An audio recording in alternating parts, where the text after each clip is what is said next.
They didn't shout when they decided I was no longer family, and that silence hurt more than any argument ever could, because it meant the decision wasn't emotional, it wasn't impulsive, and it definitely wasn't new. It was a conclusion they had reached quietly, probably over dinners I wasn't invited to, probably while laughing about something else, and now they were simply executing it. It was early winter, the kind of cold that creeps up on you slowly, and I stood in the foyer of the house I had grown up in watching my stepbrother calmly tie the knot on a black trash bag like he was finishing a chore he'd been putting off all day. He didn't look angry or uncomfortable, just mildly annoyed, like I was an inconvenience interrupting his evening plans. He handed the bag to me and told me to take what I could carry and leave before the alarm reset, because he didn't want security notifications lighting up his phone. My stepmother stood a few steps behind him pretending to straighten a stack of magazines that were already perfectly aligned, avoiding my eyes with the kind of precision you only develop after years of practice.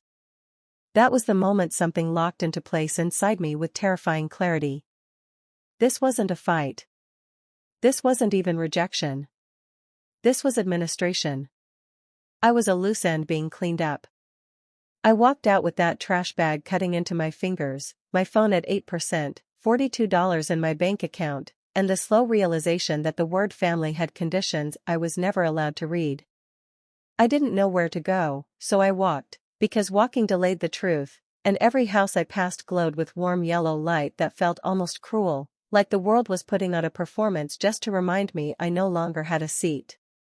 The air smelled like wet pavement and rust, my shoes soaked through, my hands numb, and by the time my legs started shaking from exhaustion I found myself under an old overpass where the city noise softened enough for my thoughts to finally catch me.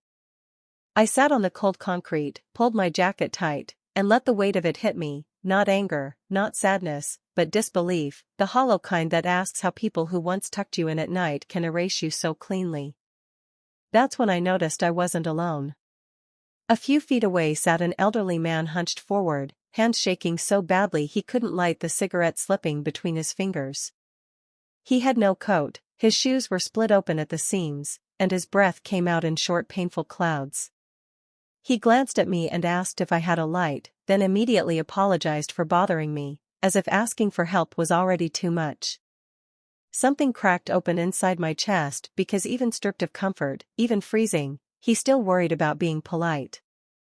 I stood without thinking, unzipped my jacket, and handed it to him.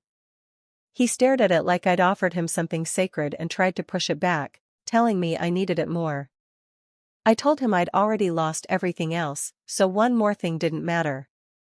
He studied my face for a long moment, eyes sharper than his body suggested, and said quietly that people show who they really are when no one is keeping score. 10 minutes later, black SUVs rolled in without sirens or spectacle, one after another, until the street felt unreal, like a movie set waiting for someone important. The man stood straighter than someone shivering moments earlier should have been able to, handed my jacket back, smiled once like we shared a secret, and said I'd understand soon. That night wasn't an accident. His name wasn't what he gave me, and his life wasn't what it appeared to be. His real name was Samuel Rothan, and he had built a private housing trust that quietly controlled billions in residential and commercial property across several states. Every year, on the same night, he left everything behind and walked the city alone without security to see who still chose kindness when kindness came with a cost.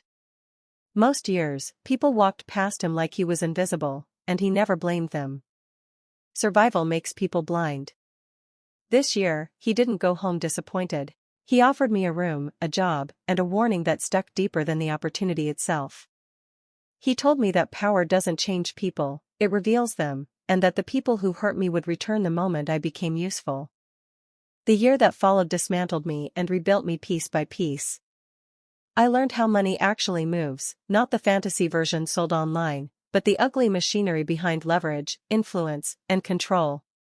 I learned why most charities fail, how good intentions rot without accountability, how helping people properly requires boundaries that look cruel to those who profit from chaos. I slept 4 hours a night, cried in stairwells, sat in boardrooms where people twice my age dismissed me until I proved I couldn't be manipulated. I learned how to say no without apologizing, how to read contracts like weapons, how to stay calm while someone tried to guilt me into bad decisions. Samuel didn't coddle me. He tested me. He let me fail small so I wouldn't fail big. As months turned into years, I began to understand the quiet cruelty of systems and the quiet power of fixing them correctly. I visited shelters that had been defunded for being too messy, programs that failed not because they didn't care but because they were set up to collapse. I rewrote funding structures, forced accountability where people preferred pity, and learned that real help doesn't feel good to give because it demands responsibility from everyone involved. By the time Samuel stepped back from daily operations, the board voted unanimously to make me director of community allocation, which meant I decided where the money went and who qualified for help. It also meant my name started appearing in places my family paid attention to. That's when my stepbrother came back. He sat across from me in a glass office overlooking the same city that once swallowed me whole, wearing humility like a borrowed suit that didn't quite fit. He told me they were going through a rough patch, temporary problems, that family should help family. I asked for numbers, calmly, professionally, and watched his story collapse under its own weight.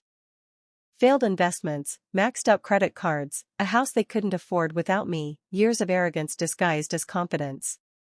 He leaned forward and told me I was always the soft one, that I'd help, that I couldn't possibly turn my back now that I'd made it. I didn't raise my voice or smile.